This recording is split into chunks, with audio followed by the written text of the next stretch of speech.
Right now at 5, a registered sex offender sues the city of Grover Beach. Find out why he says the city is doing something illegal. A plane makes an emergency landing in Nipomo.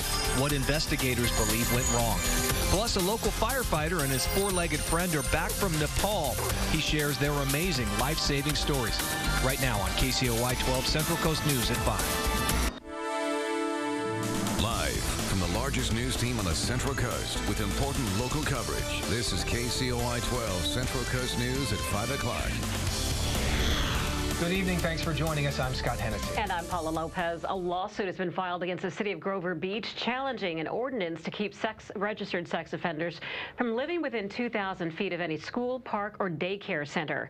KCOY's Juanita Adame spoke to the attorney of Frank Lindsay, a man who was charged with a sex crime more than 30 years ago. She's live in Grover Beach tonight with more. Juanita. That's right, Paula. I'm here at one of the many parks in Grover Beach. Now, I spoke to Janice Bellucci. She is the attorney for, like you said, Frank Lindsay, and she told me that Frank Lindsay was the victim of a brutal attack in his home. She said that for that reason, he wants to relocate within the city of Grover Beach. Now, we did also talk to parents today, and a lot of the parents that we talked to were not budging on this issue. Attorney Janice Bellucci says her client, Frank Lindsay, has paid his debt to society, and he wants to be able to relocate within the city of Grover Beach. The plaintiff in this case committed an offense, a sex offense, in 1979, so we're talking about 36 years ago. But Bellucci says because of a strict ordinance adopted by Grover Beach prohibiting registered sex offenders from living within 2,000 feet of any park, school, or daycare center, his options are limited. He has not reoffended in 36 years, so this man does not pose a current risk to society. So they're fighting back. They filed a lawsuit against the city of Grover Beach, stating that the ordinances currently in place are unconstitutional. Back in March, the California Supreme Court ruled that blanketed restrictions against sex offenders are unconstitutional in San Diego County and potentially other counties as well. And when he pled guilty, which is what he did, there was no jury trial, when he pled guilty to this offense, he had no idea that his name, his photograph, his home address would in fact be on the internet. But for parents like Benna Davis, who live in Grover Beach, there is no question about it. And I kind of feel like they're even a little bit too close as it is. She says it doesn't matter how long it's been. Having a registered sex offender living near her and her kids is just not happening. I feel like it doesn't matter how long ago the crime was, that the ordinance are placed for a reason. And she also says the rules should apply the entire time because the victims have also been affected. So it's kind of something that lasts forever with people that commit and people that are offended at the same time.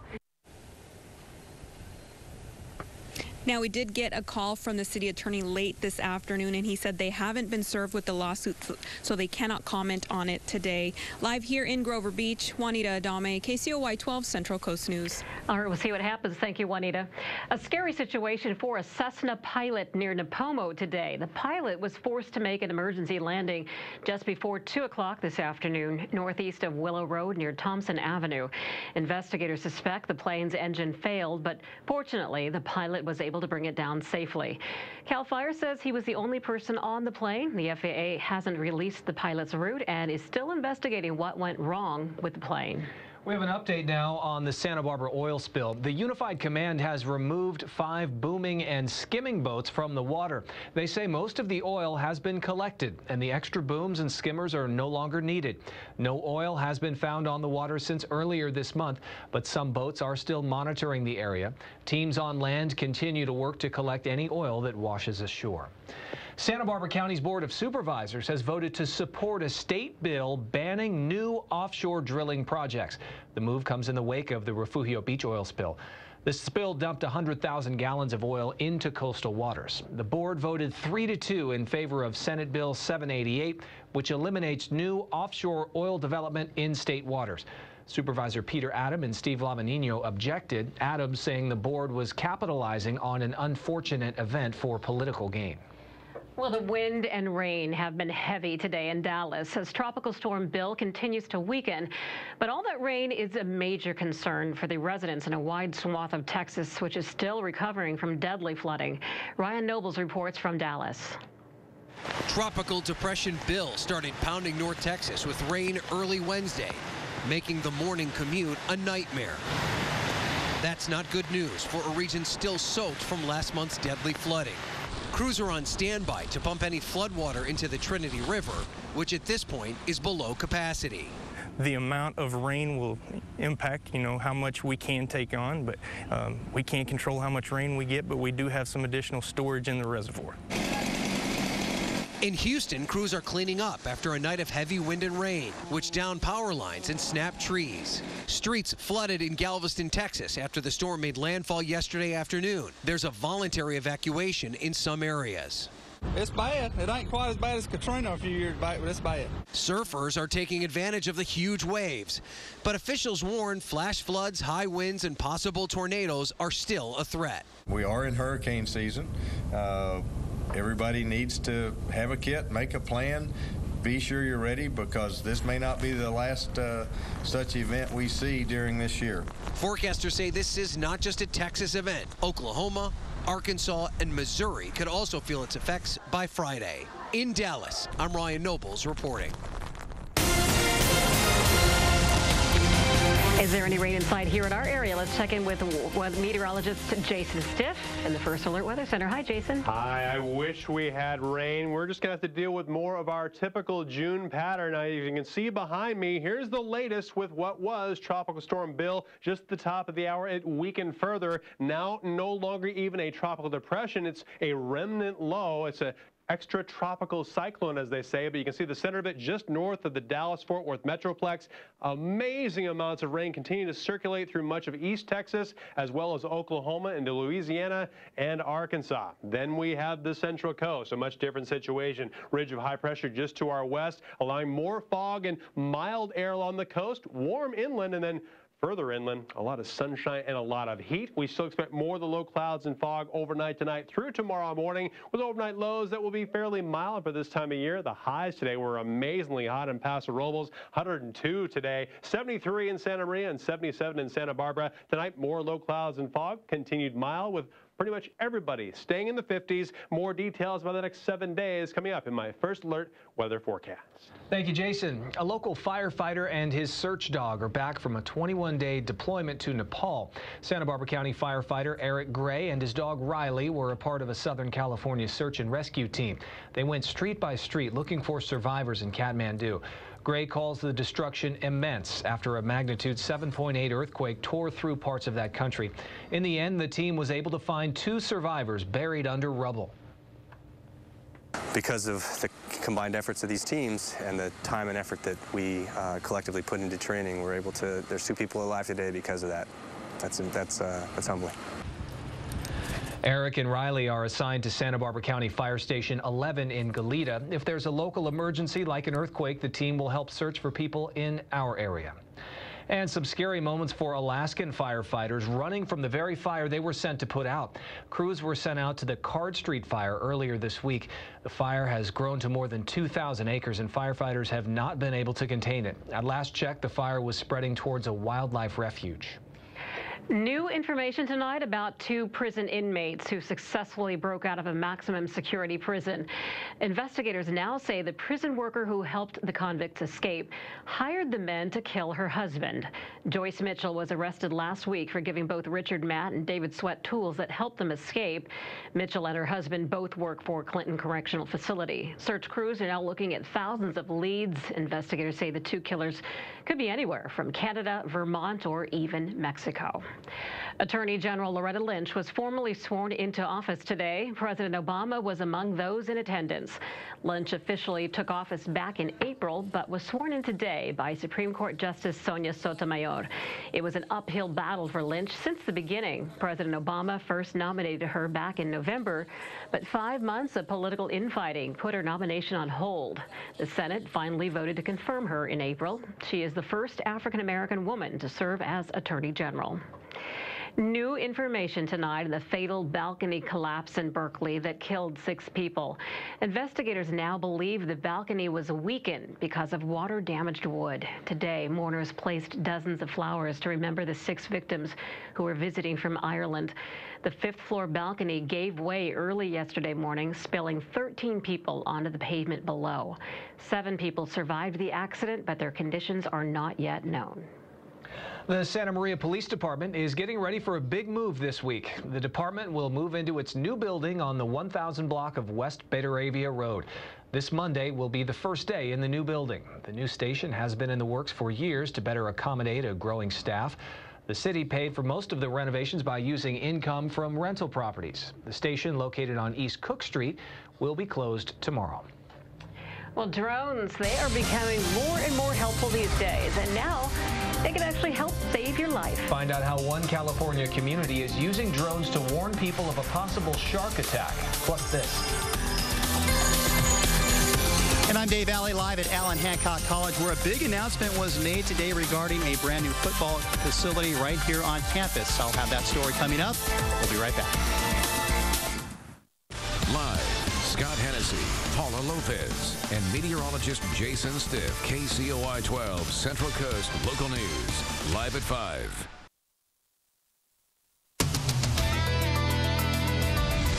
AT&T is paying the price for not being truthful about unlimited data. The FCC plans to fine the telecom giant $100 million. The reason? The FCC says AT&T misled mobile customers on so-called unlimited data plans. The plans, which are no longer offered to new customers, gave users unrestricted data. Revealed the company intentionally slowed down data speeds to customers with those plans. AT&T disputes the charges, saying it notified customers of the slowed data through bills, texts, and online.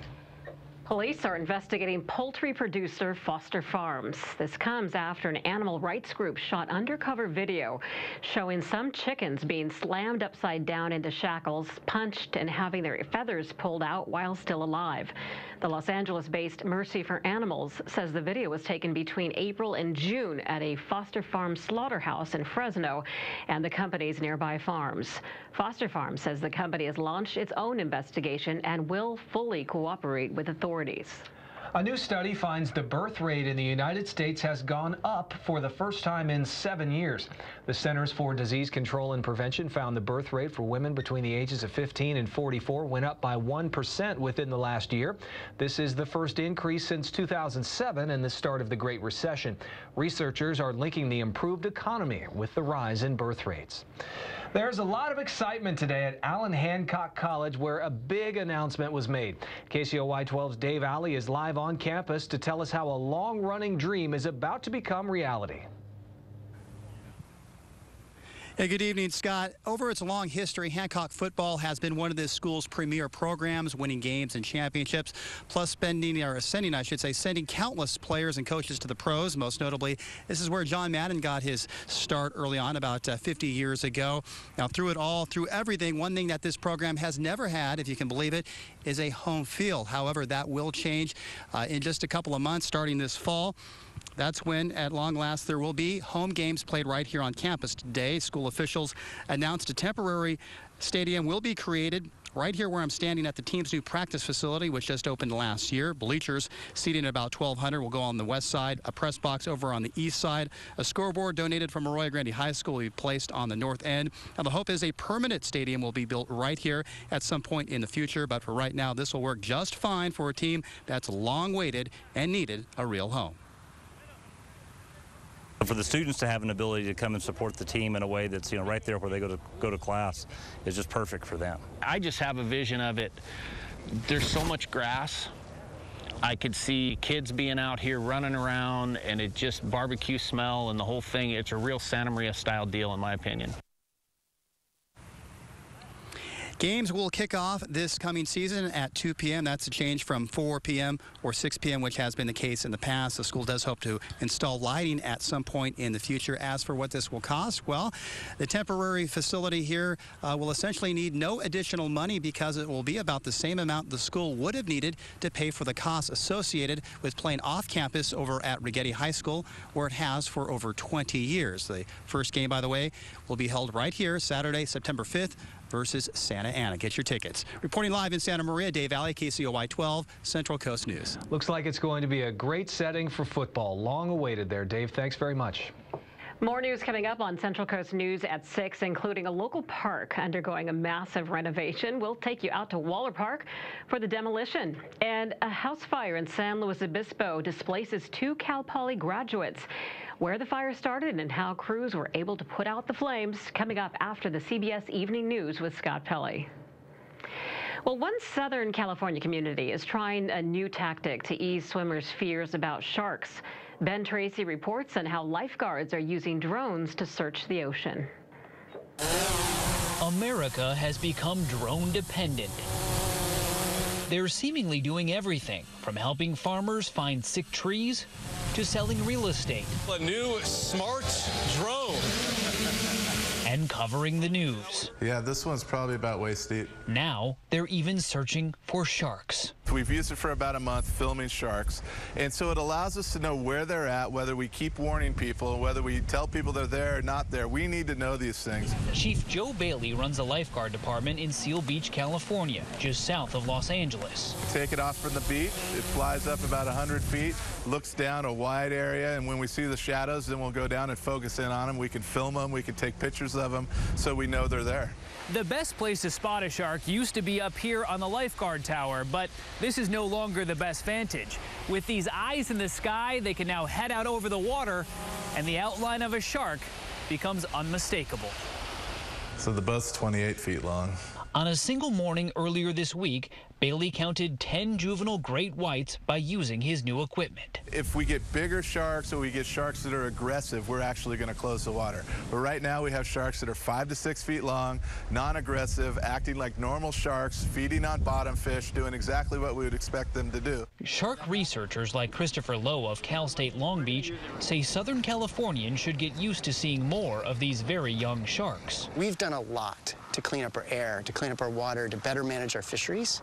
And that's why I think white sharks are coming back. Lowe says these baby sharks typically don't go after swimmers or surfers, but that does little to comfort some beachgoers. I mean, I probably won't go in the water for a while. Probably just going to be sunbathing instead of going in the water. Which can be dangerous, too. Yeah, that's good information to know and a cool way to figure it out. Let's go to the First Alert Weather Center now. Jason Stiff standing by. It's our forecast. Yeah, the sharks and the drones. It sounds like a 2015 version of West Side Story with the sharks and the jets. They're just going to remake it when you're a drone. You're a drone all the way.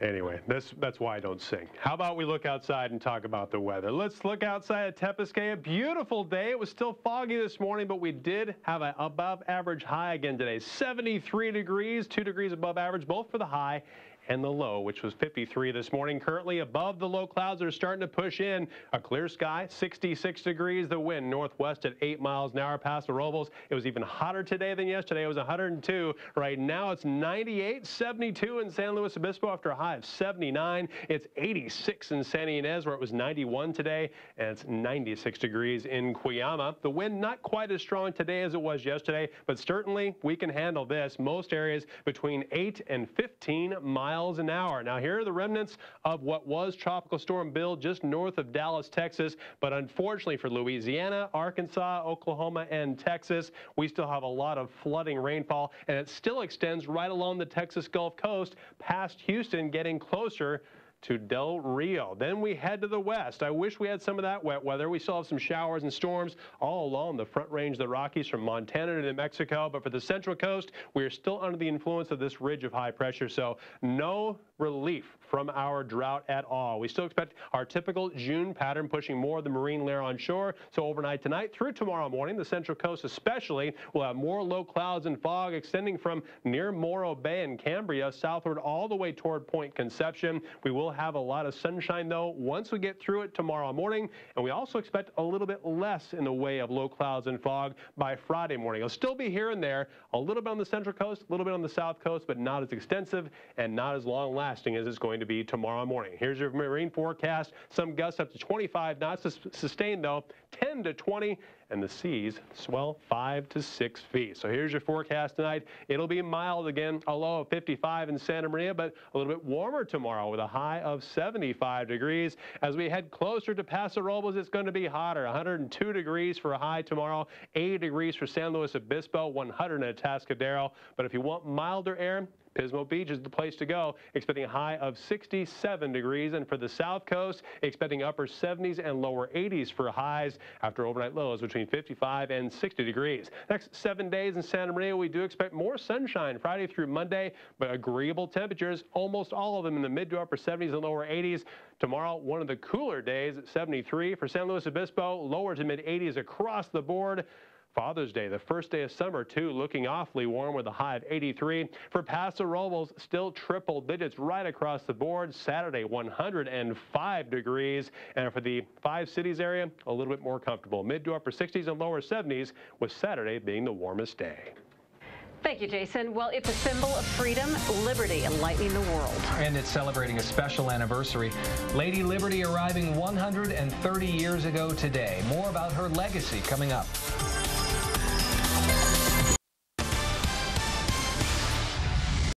Day for Lady Liberty. 130 years ago today, the statue arrived in New York. Back in 1885, Time magazine reported, quote, the goddess of liberty was packed in 214 crates and arrived on a ship as a gift from France. It was supposed to mark the United States' 100th birthday, but the sculptor didn't finish in time for the 1876 celebration. The statue was designated as a national monument in 1924. That's on my top 10 list of places in this country that I need to go to. I've never made it there. Been in New York and just never made it to Ellis Island. Let's check in now with Jason Stiff.